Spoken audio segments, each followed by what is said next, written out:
panibagong araw na naman sa ating lahat, guys. Today is Saturday, time check 8 AM. So, at ito na nga, bago natin pakainin ng ating mga alaga, linisin muna natin ang kanilang kainan para iwas contamination. So, ayan na nga, malinis na sila. So, ready na. Lagyan ng kanilang mga pakain. So, ito na nga, sinasalina ko na nga ng pakain ng manok ang lagayan na ito na nilinis natin kanina. So, ayan. Itong kainan nito ay para sa ating mga alagang sisi. So, ayan. Lagi muna tayo ng mga pagkain at ihanda natin para sa kanila. At mag-prepare na rin tayo ng kanilang inumin. Ayan, nililisan din natin yung kanyang lagayan. At ilagyan natin ng dextrose powder para additional na nutrients para sa ating mga alaga.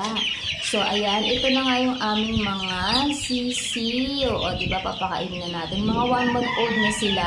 Bali, sila yung mga na-hatch din sa aming automatic egg incubator. So, lahat ng napisa na yan, hanggang ngayon buhay sila lahat. Healthy sa 2020 talaga. So, ayan guys, samahan nyo kung pakainin at bigyan ng patuka ang ating mga alagang manok. So, ayan, kita-kita nyo ang ganda ng sikat ng araw. So, ito yung mga time na taga maganda silang pakainin kasi yun nga, benefit sa akin kasi na-arawan din ako. At benefit din sa kanila kasi pag early in the morning sila pakainin, ma-absorb nila yung mga pagkain ng mas maaga. Ayan. So, ayan yung aming mga alagang mga inahin.